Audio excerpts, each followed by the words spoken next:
Row! What's up, hounds? It's Poir back with another meta video. This time for dual blades, which is long overdue, but dual blades are harder to calculate and it's more annoying since you have to forge every element, right? However, the Ardian system sucks for a lot of people and the Ardian dual blades are a little toilet seat broken in two, so making a perfect or near perfect dual blade for every element is a chore. So I will provide a blast and para build for those that want a one and done weapon. And hopefully Mizu and Zoshia weapons will beat out Ardians to become the new meta for their specific elements. So leave a like on the video to support me as we go into TU1. And before we begin, the elephant in the room. Corrupted Mantle is getting nerfed. There is a dual blades playstyle that specifically abuses Corrupted Mantle, which is getting meter and then hitting triangle plus circle, then triangle in Archdemon mode, spamming back and forth till you run out of meter.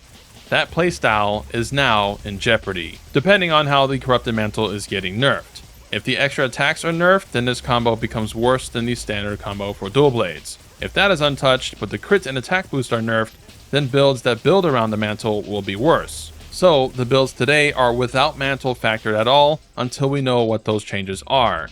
I personally think they should nerf the extra hits because I don't think it's healthy for Monster Hunter to be just spamming two buttons over and over constantly. I think that's bad game design. But anyways, let's presume the mantle is nerfed and the combo is dead in the water. So I'm not going to build around that in this video, okay? But if it's still alive, then we'll cross that road after the update.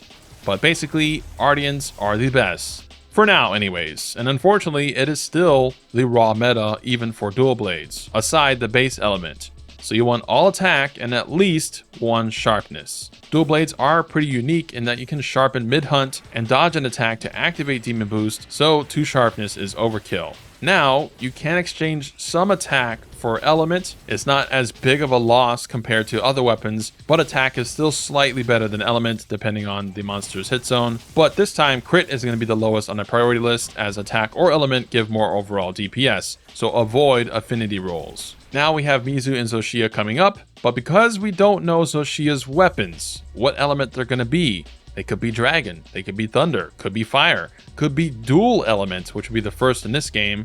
We just don't know. And we don't know how strong Mizu weapons will be either, assuming they all get 3 level 3 slots. If they don't, then we might be in Ardian hell forever. Dun dun dun! So because of all this, I suggest not making a thunder, dragon, fire, or water Ardian. Wait until the title update, which is probably tomorrow by the time I upload this, to decide on what weapons to make. Right now, Pre-TU1, only ice, blast, and para are the safe crafts if you haven't crafted anything already, so play it safe, just go with blast or para. For the decos, this is where dual blades kind of differ from other weapons. You want level 3 of the elements with crit element as the hybrid, then master's touch if using a build over 75% crit. But because of the unknown Corrupted Mantle nerf, that's way harder to achieve now, so instead you want Razor Sharp level 3 with Handcraft level 1 hybrid instead of Master's Touch, as you are going to be under the 73% crit threshold. But you must have the hybrid one with Handcraft, so make sure it isn't the one by itself. As for the third slot, it depends. I'll discuss them in the calcs, but it's going to vary. But the dual blades today are going to have pretty low crit chance. Since dual blades can activate so many flat bonuses, those end up being better for the most part than your typical setups other weapons get. So I'll cover them individually in the calcs and for each build. So for the first build, for the elemental blades, no status, this is the best general setup for dual blades pre-TU1, which is 4-piece gore and Rathalos chest. You gain 4-piece Gore's bonus, which is 15 attack and 25% affinity after beating Frenzy with Antivirus level 3. You gain full level 5 burst, so some raw and a lot of element, and it's really easy to upkeep with dual blades. Then Adrenaline Rush level 2. Dual blades have a dodge where perfect dodging a monster's attack or roar, while in Archdemon mode with Gauge or in demon form, you're going to trigger a new Adept dodge style attack that activates Demon Boost, the blue buff. This buffs your damage a ton, so you should always have it active and thus will have 100% uptime of Adrenaline Rush for a lot of flat raw. If the buff wears out and the monster is not attacking, let's say it goes to sleep for example, you can proc it via a small barrel bomb, placing it down and then attacking in Archdemon mode, then dodging to trigger it. And lastly, you have Evade Window 2, which lets you more easily iframe with your dodges. Although you don't really need it if you're good enough, but for the most part you want level 2 minimum. And lastly, Constitution level 3 and Divine Blessing level 3. Stamina management is easier in this game due to the ability to switch between Arch and Demon mode back and forth, so needing Surge or Marathon Runner isn't that needed anymore. But if you wanted less stamina usage, you can always drink Dash Juice to help more, or eat for Black Belt. But we don't know how hard Mizu or Zia or the buff Apexes will hit, so Divine Blessing will stave off some damage, which in turn also procs Counter-Strike for 25 raw, lasting 45 seconds. However, Dual Blades don't really have a way to activate this other than getting hit. But level 2 slot wise, there isn't much we can currently use. There's Coalescence, but that only lasts 30 seconds, so it's very short. Certainly less than 50% uptime since it relies on Frenzy to activate to proc it, and it's just not as big of a boost as Counter-Strike. Or you can always activate Counter-Strike via a Barrel Bomb and get hit for around a 40-second uptime before the hunt, or if the monster runs away. Otherwise, you can replace Counter-Strike gems with Part Breaker or Stamina Surge level 3, or Coalescence level 3, and I guess more Evade window, up to you.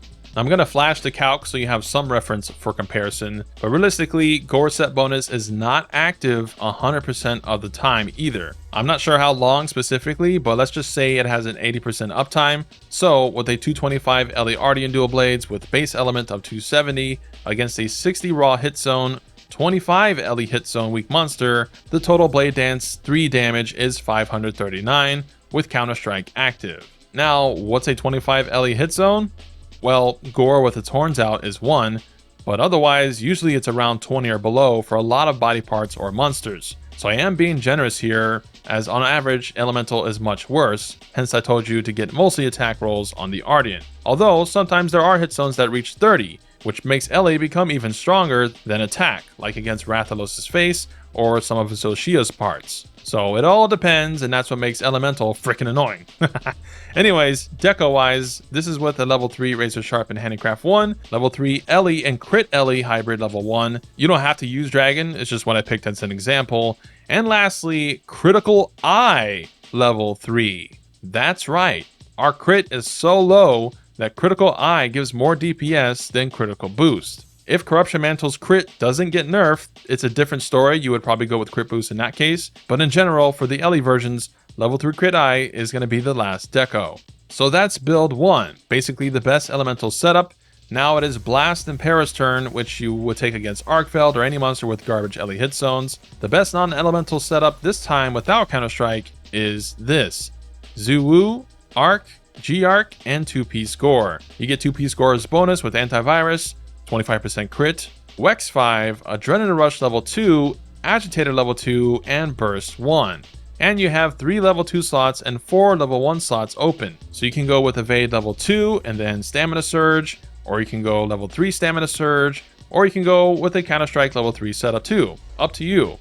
But Evade window 2 is going to be the most reliable in letting you dodge more consistently. The level 1 slots are up to you as well. Level 3 Divine Blessing, for example, and maybe an extra Constitution, let's say. And that is your raw setup. For the calc, we lose the elements, and in total we get this Blade Dance combo damage, with decos being Razor Sharp plus Handicraft, Crit Boost 3, and Critical Eye 3. With Crit Boost 5, it's worse DPS. With Attack Boost 5, it's worse DPS. So Crit Eye plus Crit Boost 3 is the best combo. If you want to use a status jewel for more paras or blast procs, then the one to lose in this case is Critical Eye. Now I chose Wex over Agitator level 5 because, like Frenzy, Agitator is not 100% uptime. Realistically, it's like 80 to 90% maybe, but as you can see, Wex is getting a bit more, and this is not factoring the extra 20% from wounds. So when you attack wounds, your DPS goes well beyond Agitator level 5 with Wex 5, at least against raw hit zones that are 45 or higher. So yeah, this is the best setup for Blast or Para Dual Blades, which I recommend building to farm the title update monsters rather than trying to match their elements. So those are the builds, yeah! I'm not going to bother with normal weapons as we have the title update that will hopefully outpace some Ardians. More than likely, Mizu's armor set bonus will be the new meta for Dual Blades with Bubbly Dance, so these setups are likely going to be overtaken really soon, but we'll see. But that's it for me. Like the video, comment down below if you're hyped for the title update. What's your prediction on how the Corrupted Mantle will get nerfed, and which monster are you more excited to fight more, Mizu or Zoshia? Again, title update Thursday 11 PM is when I'll stream it. If you're a PC modder, the update will likely break a lot of your mods, so make sure you disable them to avoid any issues. And yeah, we'll stream that and have fun, so make sure to join the upcoming stream and subscribe for more Wilds. Spin tween! Epicness.